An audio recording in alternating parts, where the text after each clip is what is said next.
Hello everyone, তোমরা কেমন আছো? আশা করছি সকলেই খুব ভালো আছো। আজকে আবার অনেক দিন পর একটা বড় ব্লগ নিয়ে তোমাদের সামনে হাজির হয়েছি। তো আজকে খিচুড়ি রান্না হচ্ছে, অনেক দিন ধরেই হচ্ছে গিয়ে খিচুড়ি খাবো খাবো করে আর খাওয়া হচ্ছিল না।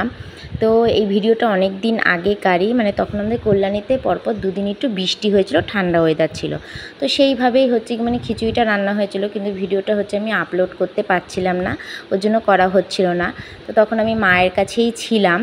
তো যাই হোক, এখন আমি নিজের বাড়ি চলে এসেছি। তো এখানে রাত্রিবেলায় মা হচ্ছে খিচুড়ি রান্না করার জন্য সব কিছু জোগাড়যন্ত্র করে নিয়েছিলো, যেমন হচ্ছে পেঁয়াজ, রসুন, একটু আদা, টমেটো, কাঁচা লঙ্কা, আর হচ্ছে যেহেতু একটু বেগুনি হবে, লাবড়া বা অন্য কোনো সবজি যেহেতু রান্না করা নেই, ওই জন্য শর্টকাট হিসাবে একটু লাবড়া আর হচ্ছে কি একটু ডিমের অমলেট এগুলোই করা হবে। তো সেগুলো সব কিছু আমাকে মা গুছিয়ে দিল, আর আমি হচ্ছে গিয়ে এখানে সব নিয়ে একদম সাজিয়ে গুছিয়ে চলে এসেছি। 4 টুকরো আলু দিয়েছে, খিচুড়িতে একটু আলু না দিলে কি চলে, তাই না বলো? আর তোমরা কে কে খিচুড়ি খেতে ভালোবাসো আমাকে কিন্তু অবশ্যই কমেন্ট করে জানাবে। বৃষ্টির ওয়েদার হবে আর খিচুড়ি খাবো না আমরা বাঙালিরা, তা তো হতে পারেই না। তো যাই হোক, এখানে সব কিছু গুছিয়ে নিচ্ছে। আর খিচুড়ি কিন্তু আজকে একদম আমাদের নতুন প্রসেসিংয়ে হচ্ছে, পদ্ধতিতে।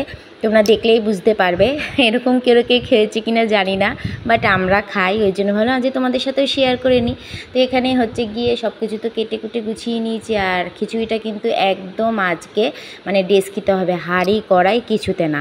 ডেস্কির মধ্যে একদম সিম্পলভাবে বসানো হবে, সর্ষের তেল দেওয়া হবে, তারপরে এর মধ্যে শুকনো লঙ্কা, সাদা জিরা, হচ্ছে গিয়ে তেজপাতা সব কিছু ফোড়ন দিয়ে নেবো। তো ফোড়নটা দিয়ে নিচ্ছি, চলো ফোড়নটা একটু ব্রাউন শেডের ভাজা হোক। আর হচ্ছে গিয়ে তারপরে এর মধ্যে যেই মুসুরির ডালটা ধুয়ে রাখলাম, একদমই মুসুরির ডালের উপরেই হবে, 200 গ্রাম মুসুরির ডাল রয়েছে এখানে। আর হচ্ছে গিয়ে মুগ ডাল ইউজ হবে না। মুগ ডালের খিচুড়ি গোবিন্দভোগ চালের সাথে আমার বেশি ভালো লাগে। আর আজকে বললাম প্রথমেই যে আমাদের খিচুড়িটা একটু অন্য টাইপের পদ্ধতিতে রান্না হচ্ছে, কেন কি দুপুরের কিছু ভাত বাঁচা রয়েছে। তো ওই ভাতটা দিয়েই হচ্ছে গিয়ে মা বলল যে রেডিমেড খিচুড়ি আজকে রান্না করা হোক, চল। তো আমিও বললাম চলো, খিচুড়ি খাওয়া নিয়ে কথা, গোবিন্দভোগ চাল হোক বা সাদা ভাতের উপরেই হোক না কেন, চালে ডালে মিলিয়েই তো খিচুড়িটা হয়। তো এখানে হচ্ছে গিয়ে দেখতেই পাচ্ছ 1 গামলা ভাত রয়েছে, অনেকটাই ভাত ছিল। তো আমরা যেহেতু 3 জন খাবো, তো বেশি তো এর মধ্যে চাল অ্যাড করার আর প্রয়োজন নেই। তো এখানে হচ্ছে গিয়ে পেঁয়াজটাও এর মধ্যে ফোড়ন দেওয়া হয়ে গেছিলো, রসুন আদা সব দেওয়া হয়ে গেছিলো, সেগুলো সুন্দর করে একটু ভেজে নিয়ে তারপর হচ্ছে গিয়ে আলুটা একটু দিয়ে দিলাম ধুয়ে রাখা ডালটা। আর ডালটা আমার সাথে এত বদমাশি করছিল, বাটি থেকে পড়তেই চাইছিল না, যেহেতু একদম সেটে গেছিলো অনেকক্ষণ আগে ধুয়ে রাখা। তো তারপর ডালটা একটু নাড়াচাড়া দিয়ে নিলাম পরিমাণ মতন লবণ, হলুদ, যেটুকুনি আমার দরকার।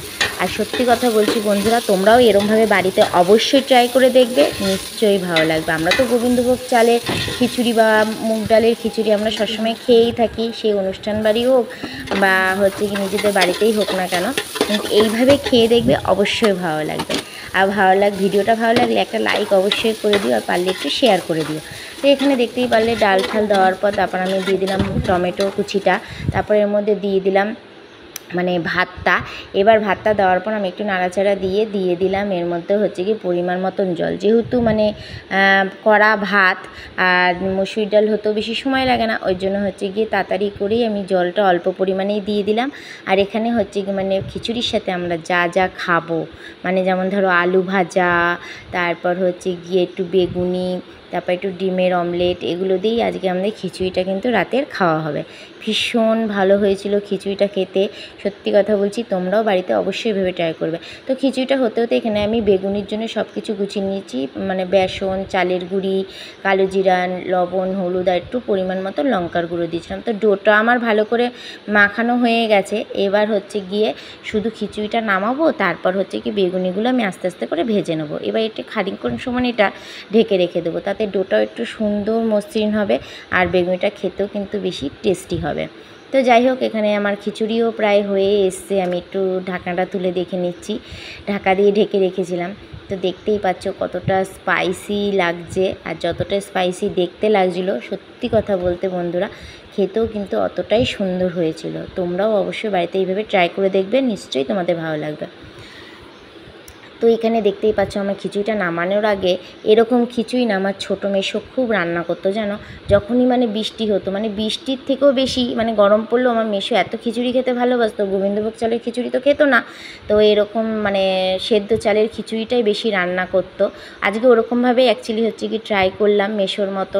মেসো যদি আমার ভিডিওটা দেখে তাহলে নিশ্চয়ই মানে বুঝতে পারবে যে আমার মেয়ে আজকে আমার দেখা রান্না হচ্ছে মানে আমার করার মতন রান্না করছে।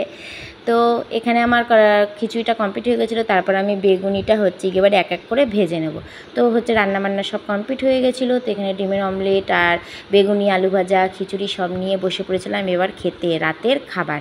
তো আজকে রাতের খাবার তার মধ্যে জমে যাবে। তো তোমরা ভিডিওটা অবশ্যই দেখো, লাইক কমেন্ট করো আর পাশে থেকো, সঙ্গে থেকো। আর ভিডিওটা ভালো লাগলে অবশ্যই কিন্তু একটা লাইক করে দিও, প্লিজ প্লিজ প্লিজ।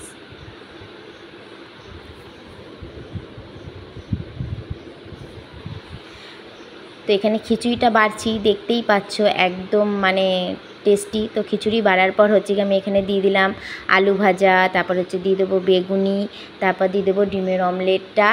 আর হচ্ছে গিয়ে সবাই আজকে আমরা একসাথে খেতে বসবো। তো এখানে মা তো অলরেডি খেতে বসে পড়েছে।